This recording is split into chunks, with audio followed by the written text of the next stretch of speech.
Have you ever had a movie or a TV show that you just wish you could unsee? Growing up, I had a number of those, and today I want to talk about them. Those movies that stuck with me and gave me nightmares for months. As we're getting into it, make sure to share yours below in the comments as well. I'd love to hear what traumatized you as a kid. I grew up in a house that wasn't just not very big on horror, but was actually kind of like anti-horror. We just didn't watch anything scary at all. My parents just weren't into it, and so it never happened in our house. And so to see something that was actually scary was very rare. But that meant that the things that did end up scaring me, when I look back on them now, a lot of them are kind of embarrassing just because of how not scary they actually are.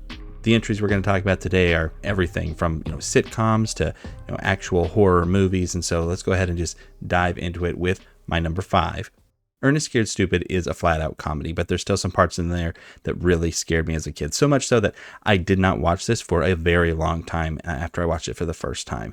In the movie, Ernest is running around with some kids trying to save the town from these trolls that are attacking. Their weakness is milk, which is silly and adds to that part of it now, looking back on it. This movie's a lot of fun. I really do recommend it. I think it's a fun Halloween movie for kids, even though as a kid, I was scared of it. But there's a couple parts in it that really get to me. I think that the biggest just moment in the movie is where the little girl is in her bed and she turns over and the troll is there. It's a pretty good jump scare, but I think it's kind of the overall feel of Ernest Scared Stupid that made me be nervous about it as I was growing up, because you actually have kids in peril, and that's not something that I was honestly used to seeing in the kind of things that I was watching.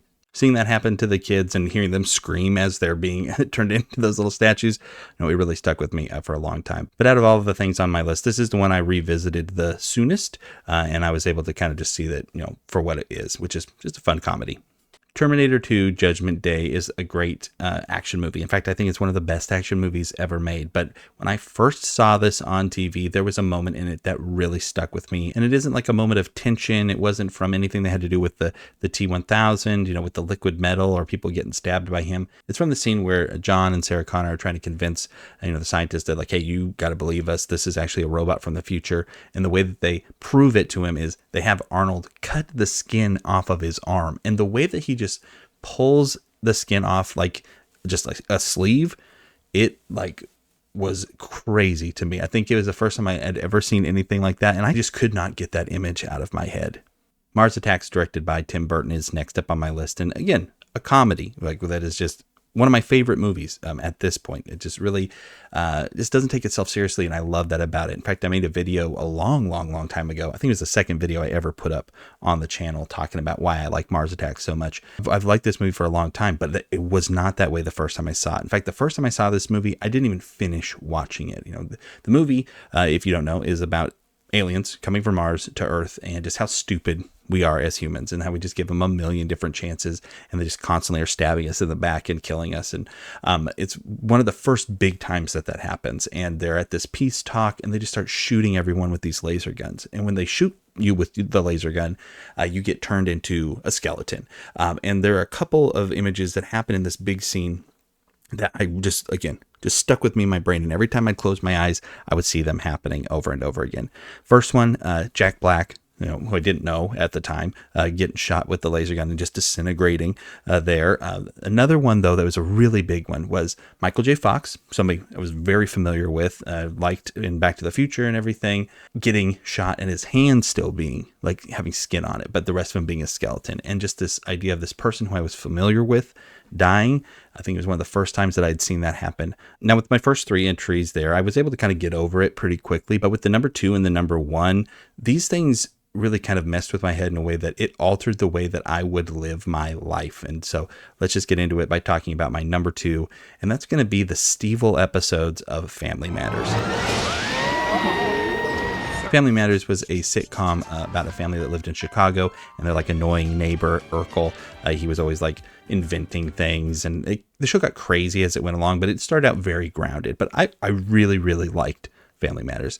It was a comfort show, but there were these scary episodes. There was a Boy Meets World one that I also remember being pretty horrific for me. But in this, what happens is Steve makes a ventriloquist dummy of himself, comes to life, and is trying to steal his body, and is murdering the people in the show. And this is something where it's again, kind of like the same thing with that Michael J. Fox, where it's like, these are the good guys. These are like the people that I care about, and they're like getting killed. But this one really kind of messed with me for a long time because, like, even though I loved Family Matters, I would always be afraid that when the show would start, it would be a rerun of that episode. And it got to be so much of a problem that, like, around October, I just wouldn't watch the show at all, because I'm like, well, it's close to Halloween, they're probably going to show the Halloween episode, so I better stay away from it. I would check the TV guide to see if they were going to say, what episode was coming up. TV guides, in case you're young enough not to know what that is, it's a book that says like what shows were going to be on TV, because we needed that back in the day. I was always kind of on edge, and it was this thing that used to be safe,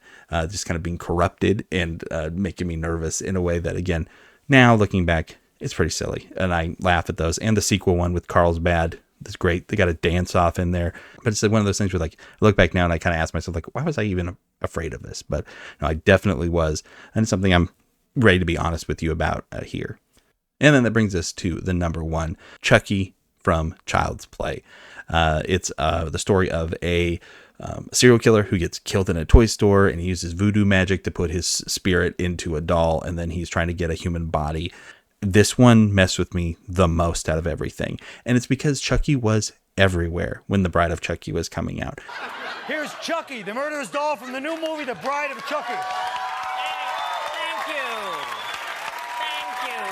Door. Like, we'd go to rent movies, and I had to be careful not to go down like the horror aisle, but it's like that wasn't a problem because it was on the other side of the store than where I usually like to be anyway. But then when Bride of Chucky's coming out, they got his poster up on the wall, and I can't be anywhere without seeing this guy.